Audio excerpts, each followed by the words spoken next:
ariko reka nsoreze kuri ibi ngibi. icya mbere, muri rusange nagira ngo mbashimire ibyo byinshi bikorwa bituma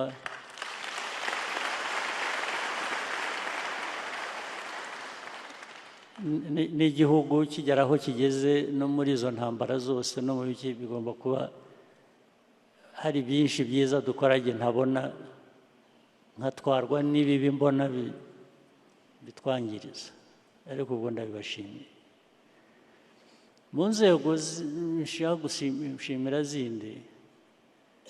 inzego z'umutekano, uburinzi,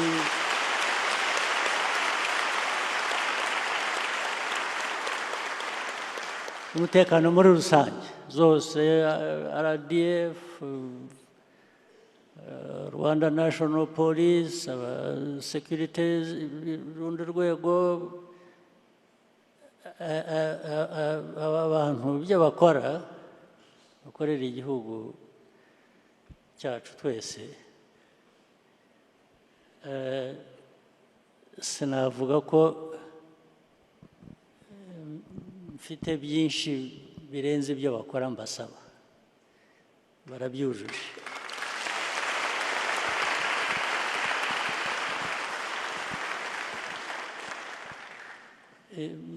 Bishyire mu rurimi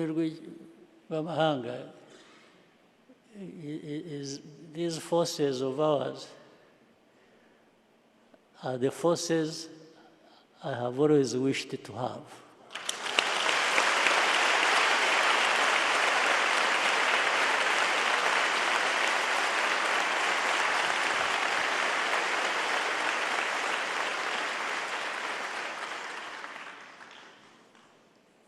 ariko noneho navuga ku baturage, abaturage mureba u Rwanda dufite dukiniramo, tugira ibyo tubakora byose, sinzi ko hari igihugu gifite abaturage beza nk'abacu.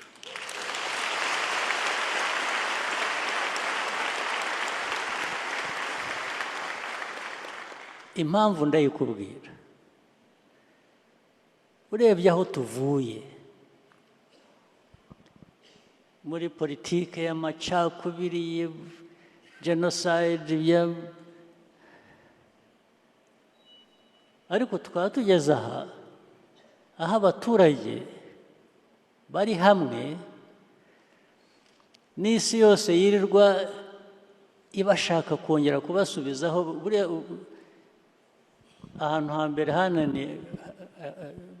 aba navugaga bo hanze bashaka kudusenya, bashatse ukuntu bazana mu banyarwanda kongera kubatandukanya ngo bajye mu mwiryane, abaturage barabananira.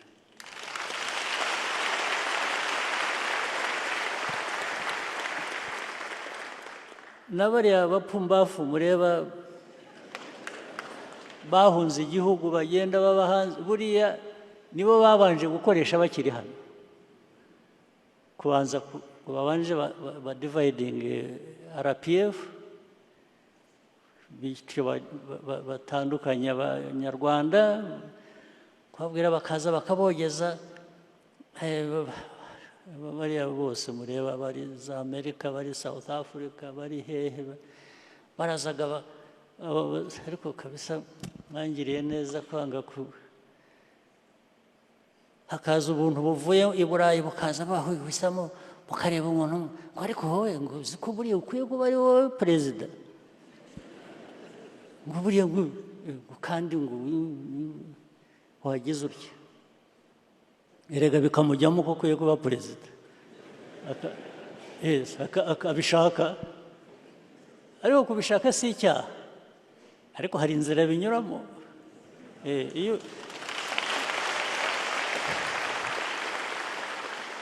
iyo bishatse gusa ugashaka gukora wibwira ngo abo ngabo bazagufasha kubigeraho, bose ku murongo byagiye bibananira, bajya aho bagiye, abandi ntabwo byabahiriye.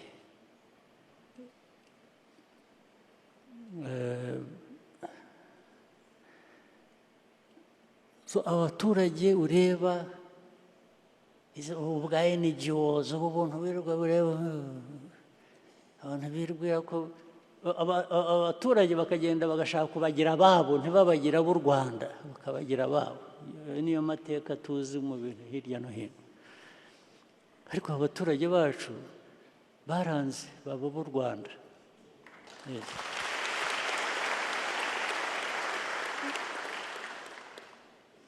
aho rero niho namwe mubera akaga mu mbabaza kuba mufite abaturage bameze batyo mwarangiza mukabajyamo mukabakiniramo ntimubahe ibyo mubagomba ni icyaha rwose kidakwiye no kubabarirwa ni icyaha namwe benshi njya mbona mwemera ibintu by'amadini n'iki mwari mukwiye kubisabira imbabazi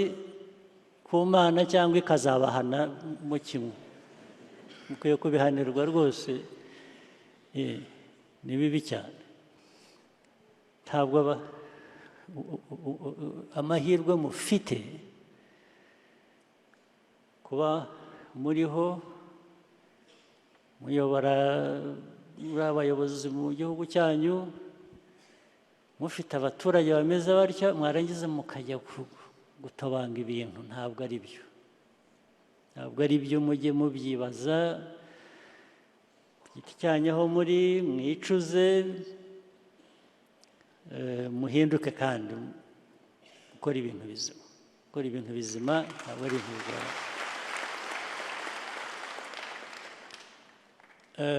nagira ngo nanone nshimire kandi nakire abadukorana mu gihugu hano hari abayobozi b'indi mitwe ya politiki bari hano mushoboye kuba mwahaguruka tukabareba niba muhari nagira ngo mbashimire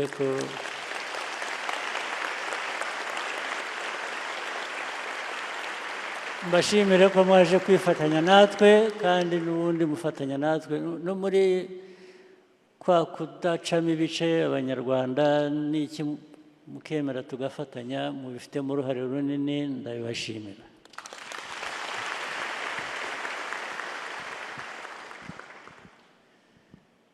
nshaka gusorezaho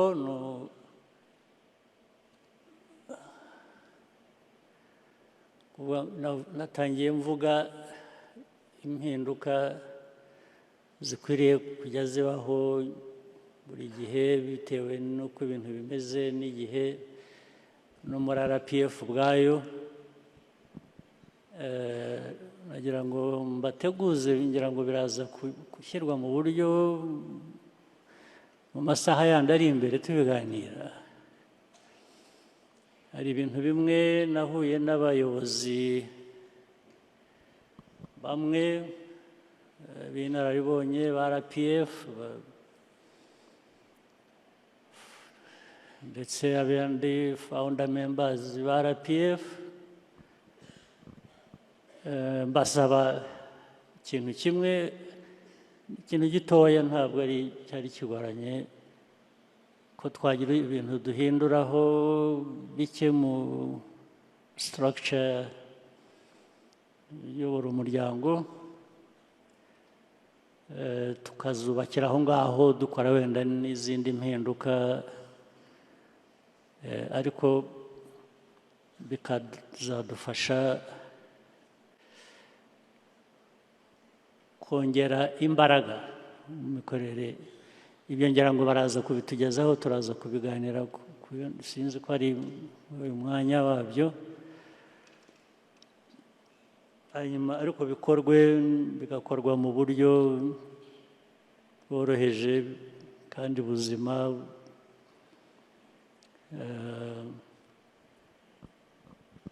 ubwo turaza kubigeraho hari icyo tutavuze nibagiwe nari nzi ko ndi muganira nabo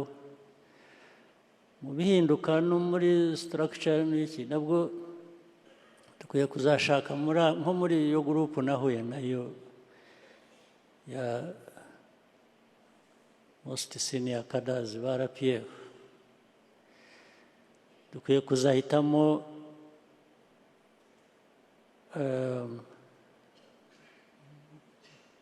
sinzi umubare uwo ari wo, wenda bake muri bo, ikaba nka kanso ya elders mu bundi buryo,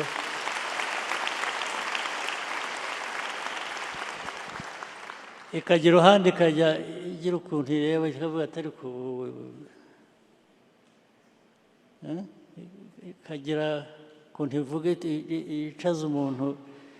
igihe babona umuntu agenda adakoze ibirenge hasi, aguruka bakamubwira atari kugaruka hasi, kandagira hasi, reka kugendera mu kirere. Ibyo nabyo tuzabiganira, wenda na hano twabiganira, nta kibazo mbona, nagira ngo mbateguze gusa tubitekereze. Hari structure zisanzwe z'umuryango tugiye gutinkaringa nazo, tukagira ibyo habaho uburyo bwa reinforcement, then nifuza ko nabasaba ko tuzashaka iyo gurupu wenda nk'abantu nka 5 babaye benshi 7, ni igitekerezo, mushatse mwabagira 3, mushatse mwabagira 4, tukareba uko tubaha iyo nshingano yo kuba batari mu bintu day to day, ariko bari iruhande bareba, bakaba bakwibutsa umuntu atari ko itonde, cisha make, yananirana ubwo bikaba ibindi.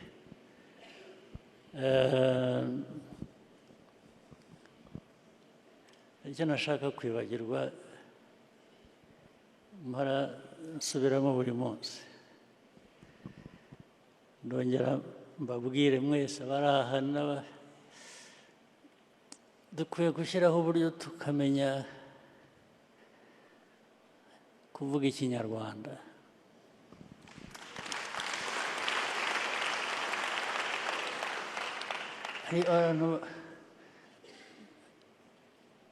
Kandi kuvuga Ikinyarwanda simvuga abatakizi koko, ndavuga abakwiriye kuba bakizi ariko bacyangiza. Uko cyangirika murabizi, bakizanyemo amagambo cyangwa ibintu by'aho twabaye twebwe. Ikinyarwanda bagihinduye gituruka mu majyaruguru cyangwa mu majyepfo hanze y'imipaka yacu. Urugero mbahe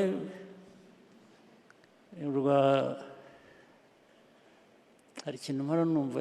kikandya mu matwi nkagira ntya nkumva, nkabwira abantu maze nkunda no kucyumva. Nabonye CDS ari hano,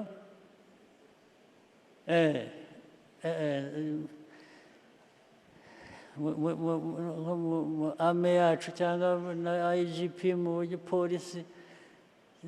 kumva kuvuga ngo guhereza murabyumva ukuntu babikoresha, namuhereje, bikaba guha bakabihindura guhereza. Nahaye umuntu iki, yampereje, ntabwo ari Ikinyarwanda. Bihagarare, ariko ndavuga nk'ubu ngubu aho tuvugira aha bihagarare.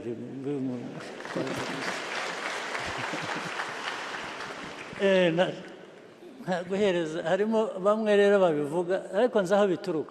bituruka nabwo hanze y'imipaka yacu. Ndetse bibanza bijyana, abazi Kinyankore ni bande, banza biva mu Kinyankore. Hari abantu bita, mujya mwita ni abakonyine, ni iki bari hano ba RPF, ibintu bya guhereza muhagarike. mu kinyarwanda wenda muri icyo kirimi cyo hanze birashoboka ariko nkababaza kuko nzi ko bafitanye nkavuga nti mwebwe iyo umuntu yaguhaye inka mu kinyarwanda uvuga iki ntabwo yaguhereje inka yaguhaye inka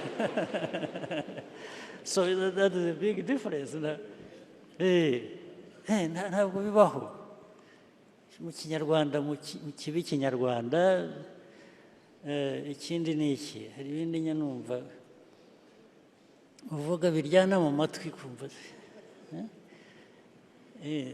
reka twese twigishije ikinyarwanda ntabwo kuba twarabaye hanze nk'impunzi n'iki ntabwo byatuvanyeho kuvuga ikinyarwanda nta guhereza n'ibindi muzadufasha bazi indimi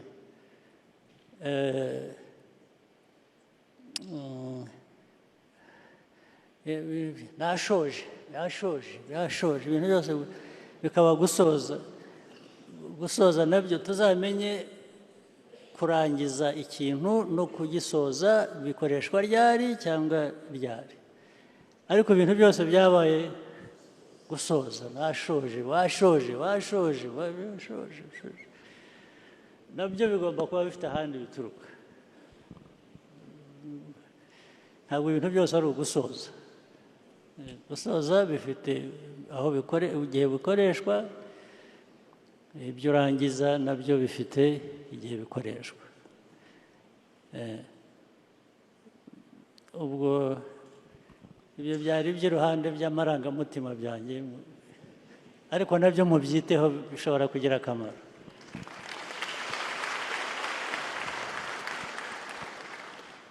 ngira ngo rero reka mpinire aha ngaha mbashimira ibindi bigiye gukurikira kandi ntibagirwa no kubifuriza ko muzagira noheli nziza n'umwaka mushya ugiye kugenda murakoze cyane